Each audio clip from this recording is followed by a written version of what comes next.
All right, good evening from Durham, North Carolina. We are here at the Museum of Life and Science, and for their after hours, the science of wine. So Jen and I are here, and we're going to explore and take you with us.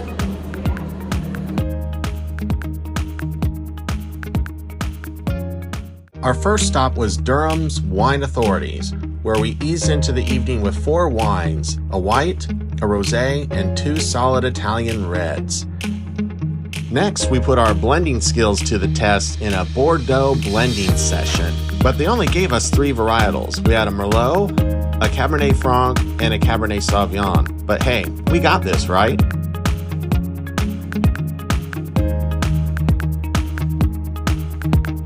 In the end, I ended up crafting a blend that was 50% Cabernet Sauvignon, 25% Merlot, and 25% Cab Franc. Not to brag, but it was pretty damn tasty. So we both ended up blending pretty much the same. We both did the same amount of Cab Sauv, Cab Franc with just a splash of Merlot. Next, we stood in line to try some mead from Durham's own Moondog Meadery. They were pouring a traditional mead and a warm pumpkin spice latte mead. Heck, even in February we can't seem to avoid pumpkin. Then it was Heritage Wines, a female-owned winery in Durham ran by Ashley Rawlinson, who poured her red wine for us. Next, keeping on the second floor, we went to visit Killer Queen Wine Bar, another Durham vendor that was pouring a little more wine. So let's hear a little more what they were pouring from their wine manager. Skin Cava style bubbly. It's a brewed made champagne method. We also got a Skirlet. Skirlet is similar to Sauvignon Blanc, like a New Zealand Sauvignon Blanc. Less grapefruit, more pear, green apple. And then we have a limited edition Killer Queen Bourbon Barrel Aged Malbec. Big, bold, tannic, oaky, vanilla. We ended up trying both the Cava and the Malbec, our 2 favorites of the evening. After trying the Matador from Clower Family Vineyards, it was off to the Butterfly House for our last 2 wine stops.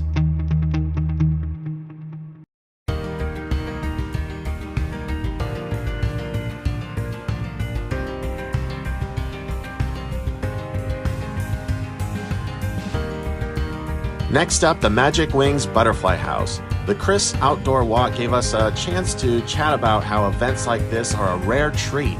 Finally getting to enjoy the museum without playing a game of stroller dodge or dealing with screeching kids.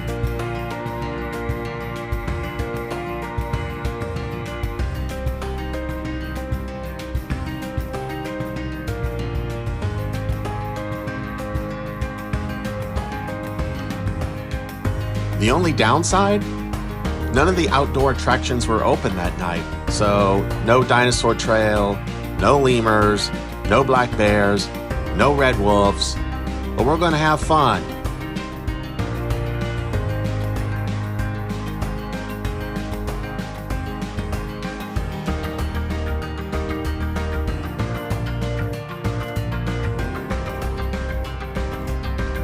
Once inside the Butterfly House, we're going to go find Honey Girl Meadery and Melanated Wine and Spirits, along with a chance to explore one of the largest butterfly houses on the East Coast.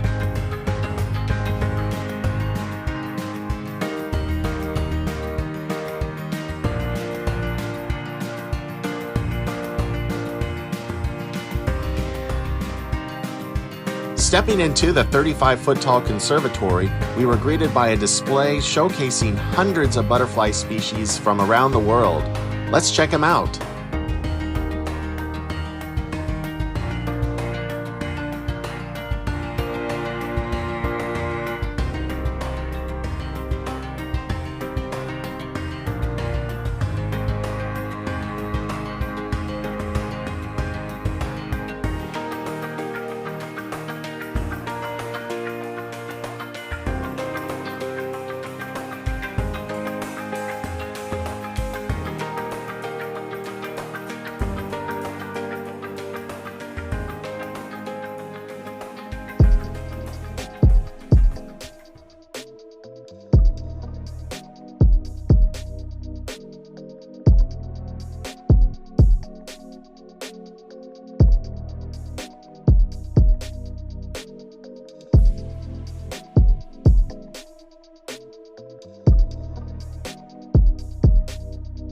The butterfly house is home to hundreds of butterflies, though we only spotted a handful.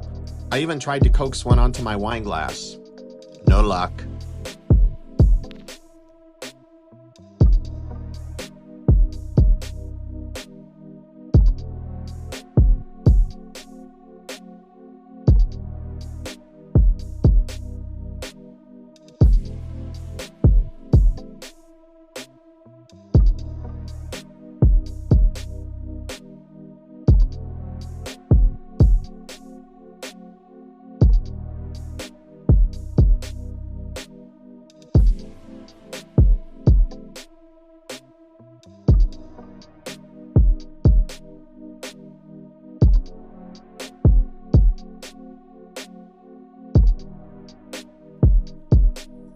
We watched a blue-winged butterfly flutter around before finally settling down for a bite to eat, or maybe a drink.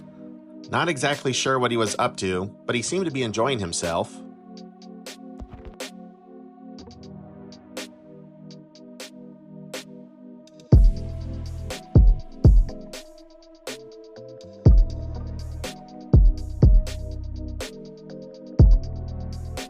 I stopped to check out the massive display of butterfly chrysalises in all shapes and sizes.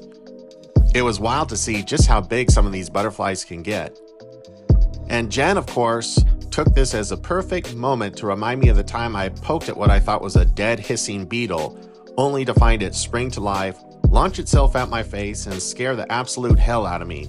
Appreciate the reminder, Jen.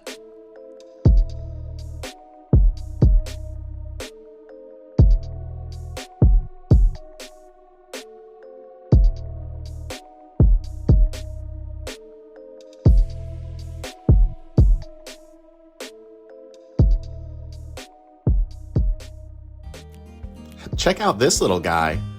I even got to pet him while his handler hit me up with a delightfully gruesome fact I did not see coming.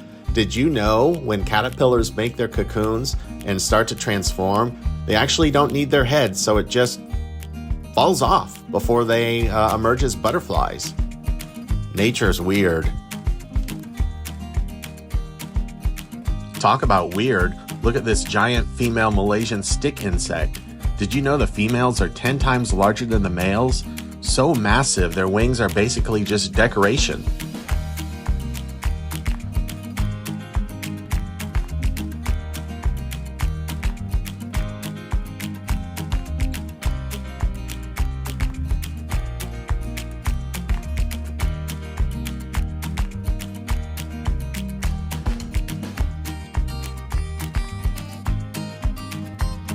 Here I got to pet a young millipede, and apparently they start off with a shiny shell. Over time though, adults lose their shine. Kind of like in the real world. Nature really has a way of keeping things on brand.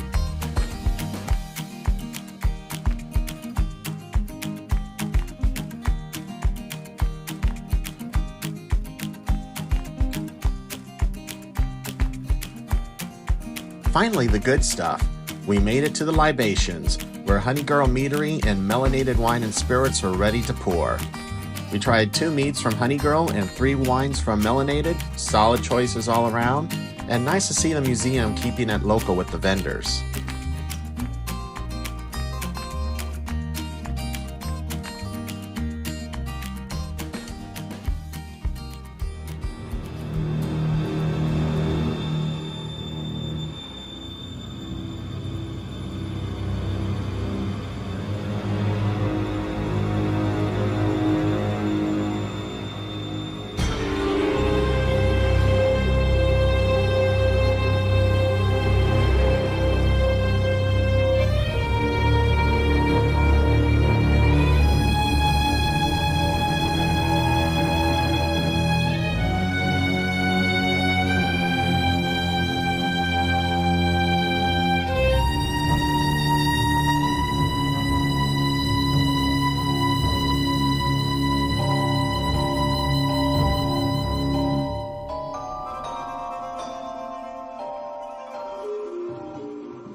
So the first one was Clore Vineyards outside of Apex, but we decided to skip that and go a little further and see a little ferret over here. We need to like find a turn as you like start to take the camera out. You know, so you do a little two-finger touch right down his back, just like that. So this is Jax. He's about 3 years old right now. So How are you? Just a baby, but not really. He's fully grown. So these guys live anywhere between like 10 or 12 years old. Yeah, you smell all my pet critters, don't you? Yeah, he's like really chill right.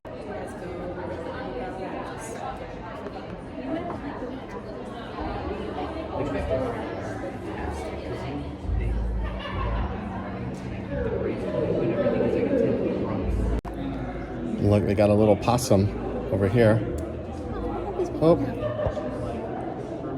Oh, he just woke up. He yawned. Now he's Come back to sleep. gonna curl back up. That's like Tio when she sleeps. Oh, looks like sleep.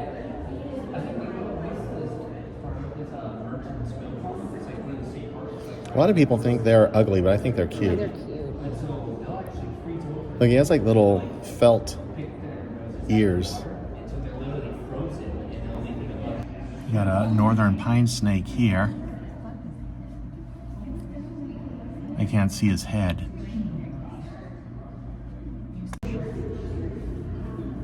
And a yellow rat snake here. You see his little head right there. I'm sure we all know this with snakes, but you see his little eye, how it's a circle eye? That's how you know he's not poisonous. If a snake has a eye, the iris, like a cat, stay away. Those are poisonous. And what does that tell you about cats? Stay away. Why do you want to get that close to a snake to see his eyes? But doesn't he look cute? Look at his little head. Okay. Jen said okay and walked away. Got a little painted turtle here. I hope that's food and not his poop.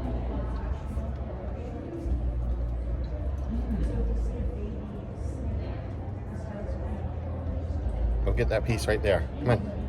Go to your left. Go to your left. Come on. Come on. You could do it. You could do it. Yeah.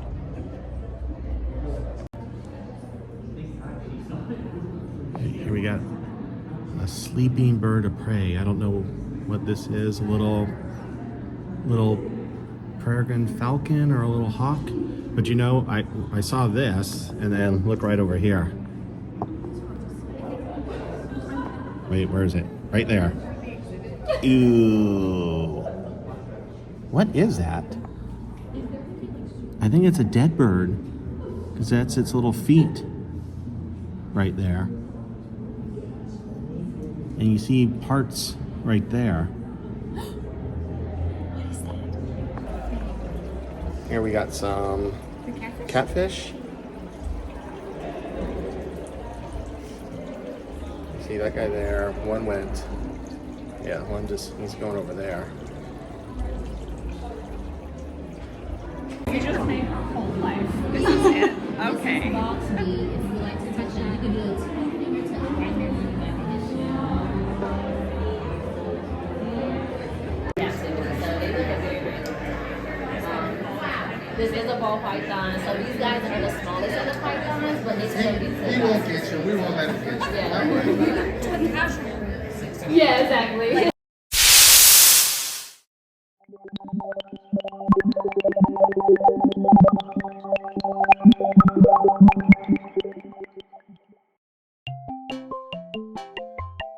In the weather exhibit, we watched a 14-foot-tall tornado swirl into existence, thanks to tiny water droplets making the funnel visible. It was pretty cool, at least until the promise of wine samples from Clore Family Vineyards pulled us away. And for those who ever wanted to touch a cloud, the exhibit had that covered too. Just stick your hands inside the cloud bowl and see for yourself. Then came the Aerospace Gallery, home to one of the state's largest collection of Apollo-era artifacts. Here I squeeze inside a real command module prototype. We might be able to go into that little shuttle here. Oh, I can. This is cool. Oh, I gotta kind of sit down to... hold on.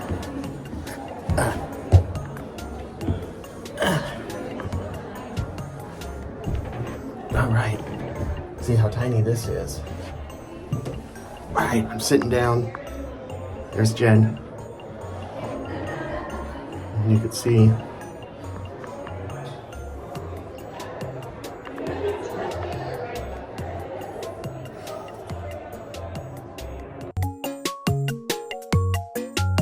the real highlight, the Mercury Atlas V, the first American spacecraft to orbit the Earth with a passenger, a chimp named Enos. Talk about a historic ride.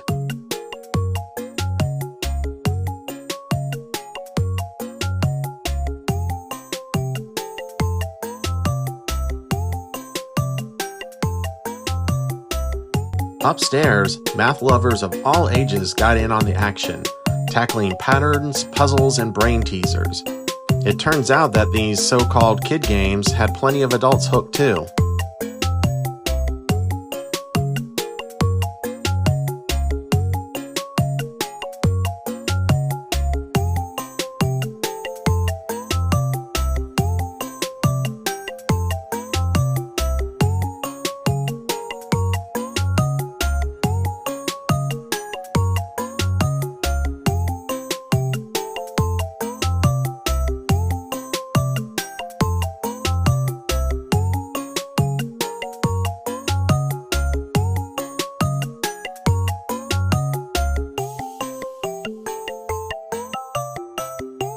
We tried to cover as much ground as possible across the museum's 2 levels, which somehow led me to a challenge that ended up with me rubbing lotion on my hands. Science works in mysterious ways, I guess. At least my hands are soft. All right, this is going to show me how I wash my hands if I do it properly.